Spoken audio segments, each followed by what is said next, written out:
Welcome to another vintage fishing reel service video. In this episode we have a Zebco 600, and this type of reel, or this version, really started out as a Zebco 66, and I think the first year was silver, and then they went to black 66. And the 66 existed from 1958 to 1964, and then it was replaced by the 606 that looked a lot like this. I mean, pretty much the same design with these grooves that are silver inside and black, and the number, of course, on sort of pressed in or engraved on the cover. So the 606 went from 1965 to 1969 and was replaced by the 600 in 1970, and that went till 1983. So the 600s then started out looking pretty much just like the 606s, and basically looked the same from 1970 to 1975. And then in 1976 through 79, they got rid of the grooves and put, it's either a plate or a sticker, I think, depending on the year. And then in 1980, they went with the copper top version that has a copper colored cap here. And of course, there are other differences, but this one's a Zebco 600, and based on the grooves and so on, the lack of a decal or plate here that says Zebco 600, it's engraved on the top. That puts this one between 1970 and 1975. So I got this one recently for $5. It actually came with a box, but the box was for I think for a green 202, but nice to have a 202 box along with it for $5. So we'll go ahead and get into this one and see if we get it working like new. I don't think it's working poor. Well, yeah, it's pretty tight. It's pretty tight. So, but working. So these are designed to be opened up with a coin. So we're gonna loosen the clips here that hold the cover plates on, and pull the covers off, hopefully. Sometimes these get sand in them and can be kind of a pain to winkle off of there. In fact, you can see that it has sand in it. You can feel the grit and see the sand in there. That can make them tough to pull off.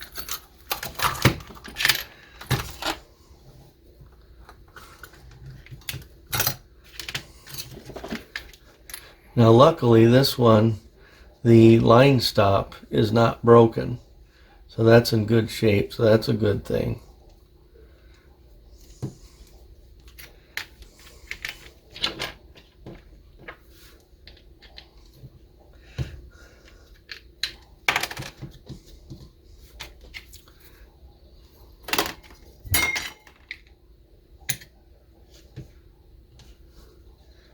And just some really old grease in there. And then we've got a E-clip to remove here.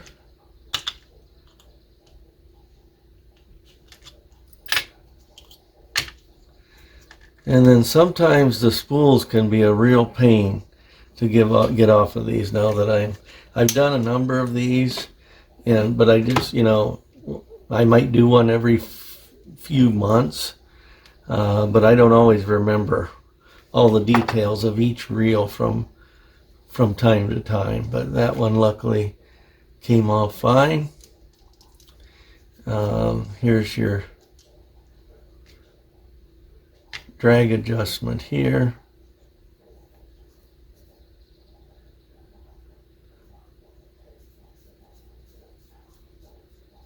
Probably should have had that. Forgot I should have loosened that up before I tried to pull this off. That's one smart thing to do that I didn't do. Is you should always, especially on these kinds that put pressure against the spool, you definitely want to have that on the lowest drag setting possible.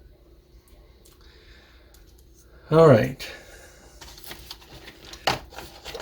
Let me get this old line off of there. Okay, now that one's ready for the parts tray.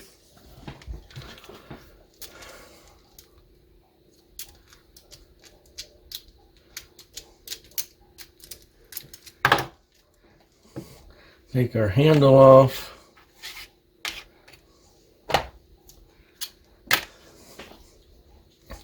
And we should be able to push out our pinion gear and axle shaft.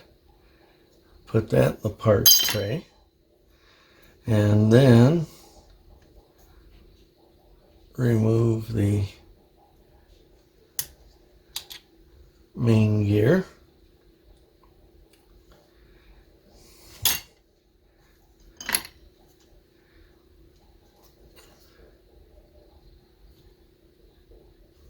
I don't think that one needs to really try to remove that bushing in there. So that's pretty much all there is to disassembly. You don't really need to monkey around with anything else in there. Most of that's kind of riveted in anyway. So this is disassembled as it needs to be, and that can go in the parts tray. And so now we're ready to take all of these things over to the sink with some WD-40 and Dawn dish soap and thoroughly clean these and be ready to lubricate and reassemble. Okay, so just like that, all the parts are clean and we're ready to lay these out and reassemble.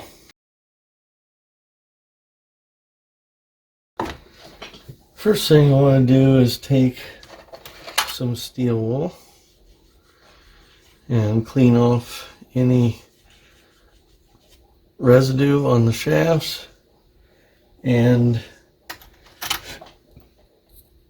get any extra grease that might still be on the gears or in the teeth.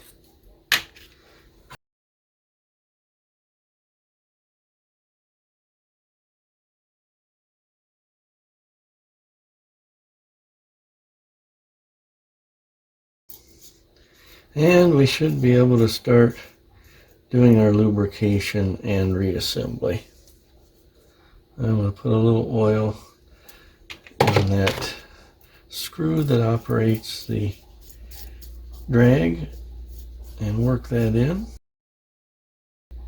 And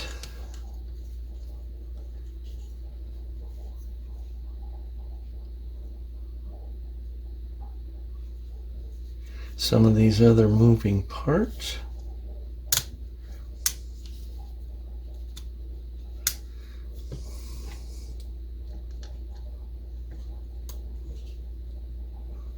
And pivot points.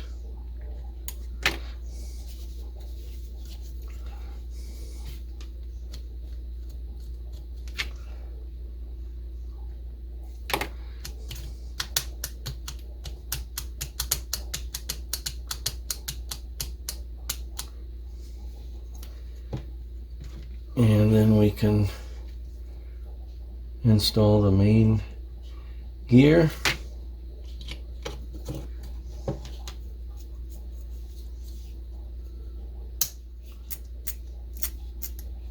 Check the anti-reverse and the bait clicker. And then oil the pinion gear and axillary shaft.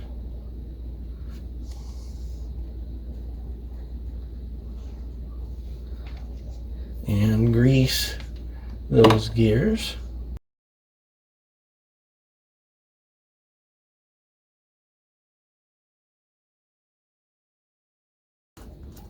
And I think at this point we can put the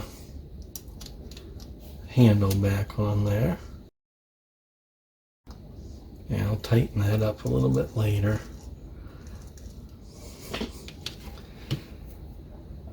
And now, believe it or not, make sure this drag is as far out as it'll go. I think we can go ahead and put our cover back on, our rear cover. So on this one, it has a kind of a drain hole down there, but it also catches on that little rivet that's up through the foot.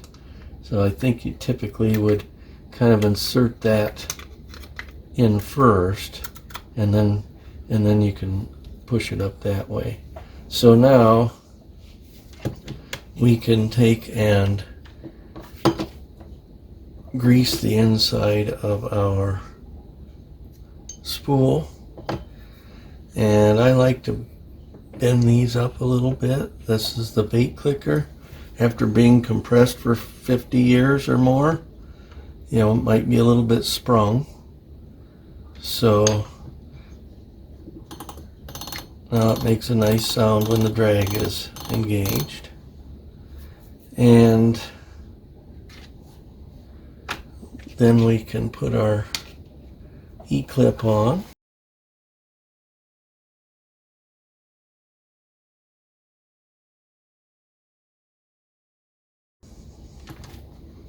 And now line up the flat sides there. Now we should be able to put on our... This is where you want to be really careful with any wrenches you use, because you really don't want to bump in or knock into that, because those can be brittle and you definitely don't want to shatter that. They can be fixed. I've glued them if it wasn't a really bad break in a million pieces, but you can also use, you can find an O-ring that's about that thickness and diameter, and sometimes fix them that way. So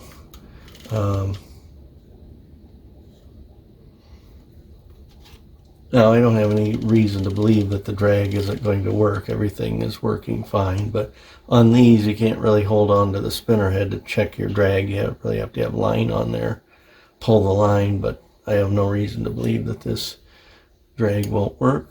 It's lubricated, the mechanism's working fine, etc. So on this one, again, drain hole down, put that end on first, and this little nib right there, or whatever, that'll catch up underneath that screw that when you tighten it down, and that'll hold both the front and rear cover into place when you tighten that down.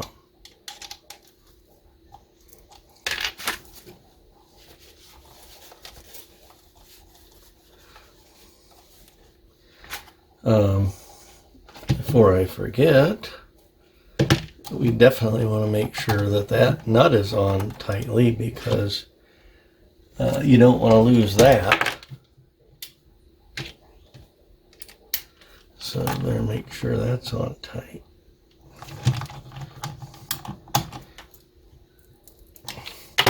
And then lastly,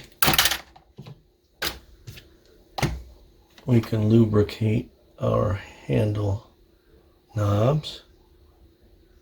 I'm going to put a couple drops of oil in there and spin and pull up and down and work that oil down through. It'll come out the other side, and you can see it comes out black.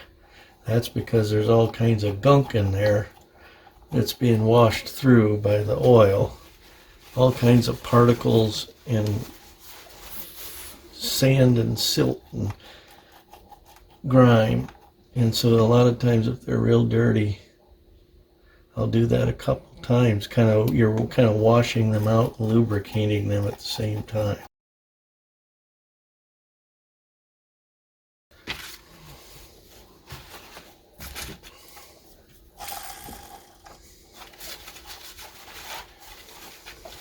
so there you have it. Some dating sometime between 1970 and 1975. In this particular version of the 600, a Zebco 600. Really nice condition for as old as it is, and working like a charm. And then anti-reverse working. All right. Hope you enjoyed that. Thanks for watching.